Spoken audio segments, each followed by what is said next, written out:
세계적으로 이렇게 아시아, 남미권까지 저희들의 뜻을 받들어서 대륙회장 취임식과 더불어 세계 복귀를 향해서 각 나라마다 전진하는 모습들을 저희들이 봤습니다. 이러한 뜻 앞에 절대적으로 하나의 목표를 가지고 하나의 비전을 가지고 나가시는 우리 천지인 참부모님께 큰 박수 한번 올려주시기 바랍니다. 예, 오늘의 훈독 말씀입니다. 노아가정 말씀을 같이 훈독하겠습니다. 노아가정에 대해서 생각해 봤습니까? 노아는 산꼭대기에서 배를 지었습니다. 평지면 몰라도 산꼭대기에서 배를 지었다는 것은 산식을 넘었을 뿐만 아니라 도가 넘어도 형편없이 넘은 것입니다. 정상적인 입장에서 볼 때에 노아는 미친 사람에 가까운 행동을 한 것입니다. 이것을 명령한 하나님은 농락으로 했겠느냐? 아닙니다. 참기 어려운 길을 생애를 바쳐서 가야 하는 것이 노아의 노중인 것을 누구보다도 잘 아시는 하나님께서는 노아의 순환길보다 평탄한 내용을 가지고 명령한 것이 아닙니다. 그보다 더 어려운 내용이 있었기 때문에 그것을 조건으로 해결할 수 있는 하나의 방편을 바라시는 마음을 가지고 노아에게 120년 동안 순환의 길을 가라고 명령했던 것입니다. 그런 하나님의 마음은 얼마나 비참했겠습니까? 말할 수 없이 비참했을 것입니다. 그러면 하나님께서는 어찌하여 노아를 당시 인간들이 이해할 수 없는 입장에 세우셨던가? 1600년 동안 인간들이 하나님을 서러움에 사무치도록 했던 것을 노아 한 사람을 세우시어 그가 인간을 대표하여 천적인 서러움과 슬픔을 느낄 수 있게 하기 위해 이런 이해할 수 없는 환경에 세워 놓았다는 것을 여러분은 알아야 되겠습니다. 아주 천지의 말씀에 참부모님 말씀에 은혜가 함께 하시기를 축원합니다. 아주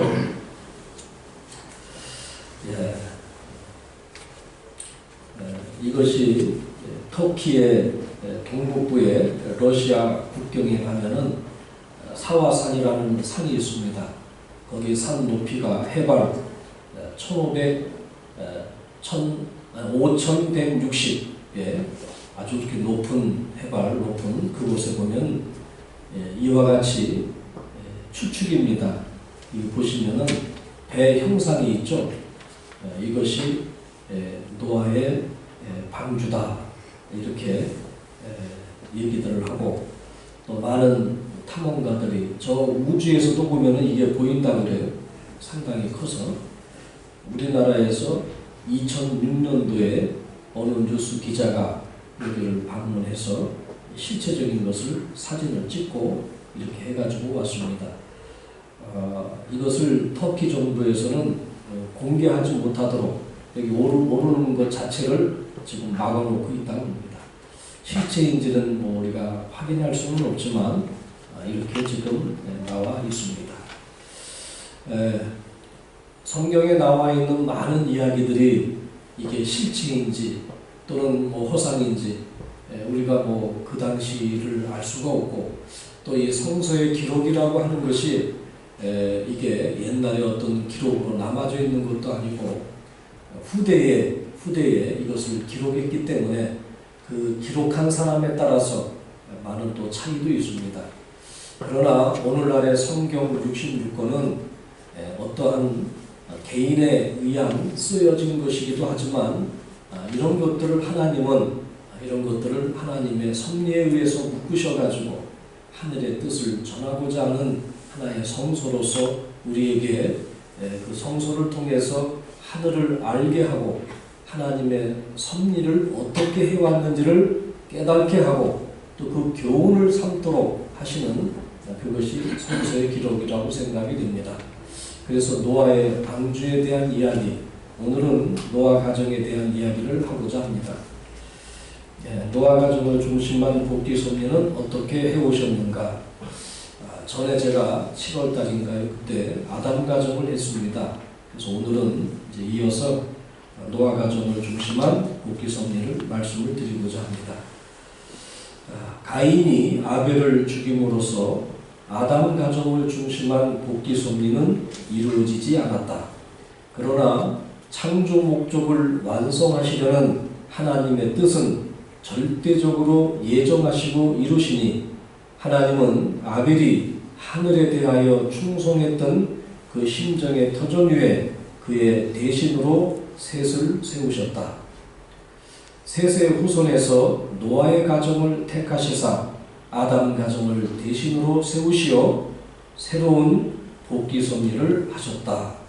이렇게 이제 아담 가정 이후에 가인과 아벨이 죽임으로 말미암아서 아담을 중심 삼은 하나님의 복귀 섭리는 실패하고 말았습니다. 연장되고 말았습니다. 그 이후에 하나님의 뜻은 절대적이고 창조 목적은 반드시 이루어야 하기 때문에 아벨을 대신해서 셋을 세우셔가지고 후손 가운데 노아의 가정을 택하셨다고 하는 성경의 말씀입니다. 노아의 가정을 중심한 복귀 섭리는 이 땅에 있는 우리 모든 인간은 누구든지 우리가 메시아를 만나기 위해서는 여기 보시는 것처럼 믿음의 기대와 실체의 기대를 이루어야만이 메시아를 맞을 수 있게 되고 그러므로 말미암아서 우리가 구원을 받을 수 있게 되는 것입니다. 이 메시아를 맞기 위한 기대의 믿음의 기대는 중심인물과 조건물 그리고 그 조건물을 드리고 어느 기간에 수리적인 탐관 기간이 필요하게 됩니다. 조건을 드렸다고 해가지고 그 다음날 그 순간 바로 무엇이 이루어지는 것이 아닙니다. 항상 오랜 시간이 걸리는 것이죠. 그래서 하나님이 어떤 뜻을 선포하시고 예수님이 선포하시고 참부모님이 또 참어머님께서 하늘부모님의 성회를 선포했다고 해서 또 하늘의 천법을 선포했다고 해서 그 다음 날부터 바로 그것이 이루어지는 것은 아닙니다. 그것을 이룰 수 있는 어떤 수리적인 기간이 필요하다. 그 다음에 실체 기대는 이처럼 타락성을 벗기 위한 탕감 조건을 세우는 것입니다. 이 타락성을 벗기 위한 탕감 조건은 이것은 가인과 아벨의 관계 속에서 서로 사랑으로 하나가 되는 것, 화동하는 것, 일체가 되는 그러한 관계를 가질 때만이 실체 헌재가 이루어지고 그러므로 말미암아서 메시아를 맞을 수 있게 되는 것입니다. 그래서 우리 모두는 이 땅에 있는 타락된 인간들은 누구든지 메시아를 맞을 수 있는 기대를 이루어야 됩니다. 만약에 이렇게 메시아의 기대가 이루어지지 않은 상태에서 메시아가 오게 되면 타락 인간들은 그 메시아를 잡아 죽일 수 있습니다. 예수님께서 십자가에 돌아가시는 그러한 것도 하나님의 대신자로서 하늘의 아들로서 이 땅에 왔지만 십자가로 돌아갈 수밖에 없었던 것도 이러한 믿음의 기대와 실체의 기대를 우리가 이루지 못했을 때에 그런 탕감으로 그런 역사가 벌어지게 되는 것입니다. 믿음의 기대는 내가 종적으로 하늘과의 관계 속에서 그 기대를 세우는 거라고 하면 실체 기대는 말 그대로 가인과 아벨 관계, 가정적으로는 장자와 차자의 관계, 사회적으로나 국가적으로 보게 되면은 하늘의 뜻을 가진 자와 중심의 선 자와 그러지 못한 사람을 우리가 실체적으로 포용해서 하나가 될 때만이 거기에 메시아 원하는 섭리가 이루어지게 되는 것입니다. 오늘 우리가 영상을 통해서 어머님께서 또 오늘 우리에게 주어진 사명이 뭐냐면 바로 이 지상에 하나님의 나라를 우리가 실체적으로 건설하는 겁니다. 믿음의 기대는 우리가 세워나갔죠. 이제 2022년도에 그렇게 소망하는 국가 복귀를 하늘이 원하고 참 어머님이 원하십니다. 그러려면은 오늘 우리는 어떻게 해야 되냐 하면은 첫째로는 믿음의 기대를 잘 세워야 됩니다. 국가 복귀를 위한 믿음의 기대, 가정을 위한 믿음의 기대와 실체 기대가 아니고 국가복귀를 위한 믿음의 기대와 실체 기대를 세워나가야 되는 것입니다. 그래서 우리가 2020에 승리하려면 바로 오늘 이와 같이 우리는 지금 전쟁터와 같은 이 사탄 세계, 타락된 세계권에 우리가 참 부모님이 모르는 자가 없게 하는 그 조건을 우리가 실천해야 믿음의 기대를 성공하는 것입니다. 그 터 위에 우리가 실체 기대라고 하는 것은 이제 우리가 사람들을 신종종 메시아로서의 역할을 다해서 축복으로 우리가 그들을 축복시키고 그들이 참 부모님을 알도록 이렇게 그래서 우리가 하나가 되는 것, 그것이 오늘 우리가 해야 할 일인 것입니다. 그래서 이제 2년 동안 1년 반 정도 한 2년 남았는데요. 이 기간 동안에 우리가 할 일은 뭐냐 했을 때 우리는 내가 살고 있는 이 부평 지역을 우리가 복귀하는 일, 그러기 위해서는 내가 많은 사람에게 상대 관계를 잘 맺어가지고 그들을 우리가 원하는 뜻의 방향을 맞추고 같이 가게 되면은 승리할 수 있게 되는 것입니다. 그래서 국가복귀의 궁극의 이 나라는 우리가 하고자 하는 것은 남북 통일이 되면은 이제 뜻은 이루어지게 되는 것입니다. 그런 기반을 우리가 만들기 위해서 오늘 이 믿음의 기대와 실체 기대, 국가적인 그래서 국가권을 복귀 나가는 것을 해야 됩니다. 노아 가정에서 이와 같이 메시아를 맞기 위한 기대는 이것은 복귀 원리입니다. 이거는 수학의 공식과 같이 누구든지 신앙으로서 완성하고 승리하려면 이 믿음의 기대와 실체 기대는 반드시 통과해야 되는 것입니다. 그러면 노아의 가정에 있어서 메시아를 맞기 위한 기대는 이처럼 믿음의 기대의 중심 인물은 당연히 노아가 돼야 되고, 그러면 믿음의 기대를 탕감복귀하기 위한 조건은 뭐냐 했을 때 하나님은 성경에서 산꼭대기에다가 방주를 지어라 하는 것입니다. 그런데 그 방주를 짓는 기간은 방주를 금방 짓는 것이 아니라 결국 지어놓고 보니까 그 기간은 120년이라고 하는 기간이 필요했다. 그래서 이 믿음의 기대를 세워야 되고, 실체 기대에 있어서는 중심 인물은 차자가 돼야 되겠죠. 노아 가정의 차자인 함이 중심 인물이 돼가지고 거기에 가인의 입장에 있는 셈과 관계를 통해서 타락성을 묻기 위한 탕감 조건을 세우게 되면은 노아 가정을 중심 삼고 메시아가 오시게 되고, 그러면 노아 가정을 중심 삼은 복귀 섭리는 쉽게 이루어지고 하나님의 섭리는 노아 가정에서부터 새로운 새 신천지를 이루어 가지고 이 땅에 하나님의 나라가 건설됐을 것입니다. 이러한 기준을 가지고서 오늘 우리가 노아의 가정을 바라보게 되면, 노아는 이제 하나님께서 1600년 만에 10대의 그런 참 후대를 거쳐가지고 찾아 세운 인물이 노아였습니다. 노아는 그렇기 때문에 창세기에 보게 되면은 아담을 대신해서 3대 축복을 주시게 됩니다. 아담에게 했던 3대 축복을 노아에게 주시게 됩니다. 다시 말하면 노아는 제2의 인간의 조상으로 세워주셨습니다. 그 노아는 성경에 보게 되면은 하나님 앞에 절대 순종했다고 합니다. 그렇기 때문에 노아는 120년 동안 불변의 심정을 가지고 이와 같이 방주를 지을 수가 있었고요. 또 아담 가정에서 아벨이 세웠던 심정의 터전, 그 충성의 그 정성의 터전 아래 셋을 세워가지고 셋의 후손 가운데서 선한 혈통으로 노아 가정을 중심에 세우시게 됩니다. 그리고 하나님이 노아를 볼 때에 당대의 의인이라고 했습니다. 그래서 창세기 6장 6절에 보게 되면 이처럼 노아를 찾아 세우시는 하나님의 뜻은 뭐냐 하면은 창세기 6장 8절 6절의 그 자세한 내용을 보게 되면 인간을 창조한 것에 대해서 하나님은 대단히 한탄하는 내용이 나옵니다. 거기에 사람이 죄악이 세상에 가득함과 마음으로 생각하는 것이 항상 악할 뿐임을 보시고 땅 위에 사람 지으셨음을 한탄하셨다라고 기록하고 있습니다. 하나님께서는 이처럼 1600년 동안 노아를 세울 때까지 이 땅의 인간들은 여기 보시는 것처럼 죄악이 가득한 세상, 그리고 마음으로 생각하는 것이 온통 악한 생각만 가지고 있는 그런 강팍한 세상이 되었다는 것입니다.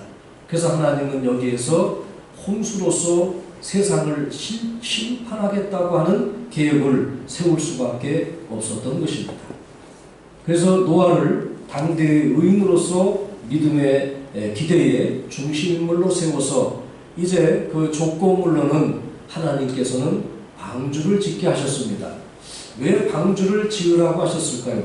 방주는 이게 보시는 것처럼 3단계로 이렇게 창조를 했죠. 건축을 했죠.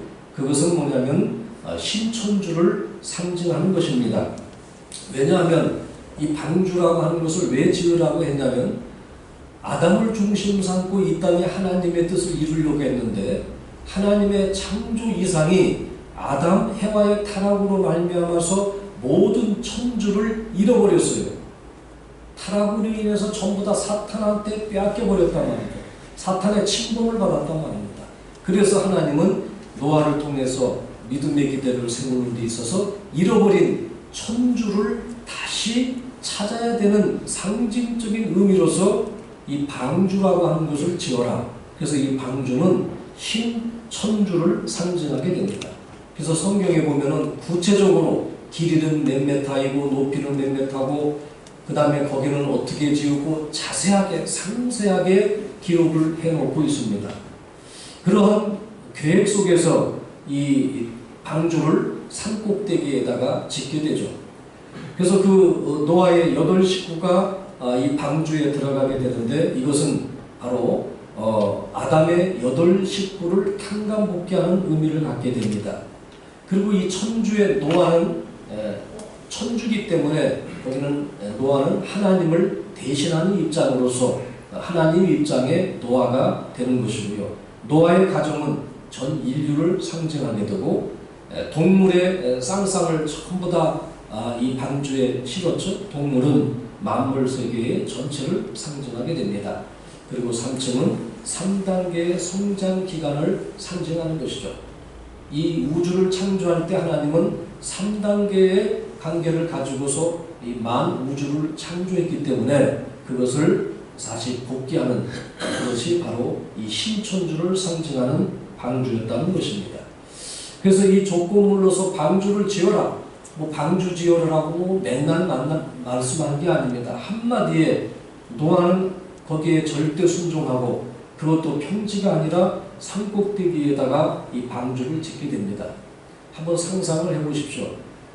그것이 오늘 우리가 금방 훈독한 아버님의 말씀대로 저게 미친 사람이 아니고서는 할 수가 없는 일을 노아는 한 겁니다.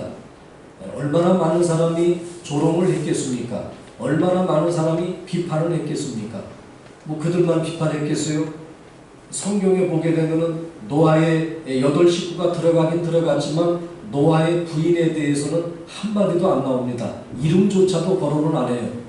아브라함 가정에 가게 되면은 아브라함의 부인이 누구고 이삭의 부인이 누구고 야곱의 부인이 누구고 다 나오는데 노아에 대한 부인에 대한 이름은 1절 언급조차도 안 되는 걸로 봐서는 노아가 이렇게 산꼭대기에다가 하늘의 뜻을 받들어서 일을 할 때 그것을 바라보는 노아의 부인이 얼마나 많이 핍박을 하고 얼마나 많이 조소를 하고 조롱을 하고 구박을 했으면 하나님 심기가 불편하셔서 성경에다조차도 기록을 안 해놔셨겠는가 하는 것을 우리가 느낄 수가 있습니다. 이것은 성경에서 나오는 그 치수대로 성경에 아주 구체적으로 치수가 나와 있잖아요. 그걸 그대로 이렇게 상징적으로 방주를 만들어 놨습니다. 이게 어디 있는 거냐면 네덜란드에 있는 것입니다. 네덜란드뿐만 아니라 유럽의 어느 곳에 가면은 관광지로서 이렇게 방주의 실물을 그대로 만들어 놓고 많은 사람들이 관광객을 유치하는 그런 곳도 있습니다. 노아의 산 터키 동북부에 이와 같이 방주가 안착한 곳이다. 이렇게 얘기를 합니다. 거기에 따른 구체적으로 그 길이와 그 다음에 그 위치와 이런 모든 것들을 조사한 적도 있습니다. 자, 이런 가운데에 노아는 많은 사람들에게 노아의 방주에 이제 하나님께서 홍수 심판을 한다라고 하는 것을 이제 알려줬기 때문에 노아는 많은 사람들에게 가서 이야기를 했지만 어느 누구도 그 말의 뜻을 들어먹는 사람이 없었던 거예요. 그래서 마태복음에 보게 되면은 이렇게 기록하고 있습니다. 노아의 때와 같이 인자의 임함도 그러하리라. 홍수 전에 노아가 방주에 들어가던 날까지 사람들이 먹고 마시고 장가들고 시집가고 있으면서 홍수가 나서 저희를 다 멸하기까지 깨달지 못하였으니 인자의 임함도 이와 같으니라. 이 얘기는 누가 한 거예요? 예수님이 한 말씀입니다. 예수님이 하나님의 아들로 독생자로 이 땅에 왔는데 아무도 알아주지 않는 겁니다. 멸시하는 겁니다. 예수님을. 그래서 예수님께서 노아의 때를 비유해서 이야기를 한 겁니다. 노아의 때에 그렇게 방주를 지어놓고 오라고 해도 사람들은 듣지 않고 무슨 산꼭대기에다가 방주를 짓고 얼마나 우습게 봤겠습니까? 예수님도 우습게 본 거예요. 그 당시 사람들이. 네가 무슨 하나님의 아들이냐? 우습게 본 거예요. 그것을 빗대서 얘기한 거예요. 그때의 사람들은 노아가 홍수 심판이 있으니 방주로 오라고 해도 사람들은 먹고 마시고 장가가고 시집가고 이렇게 했다는 겁니다. 자, 이렇게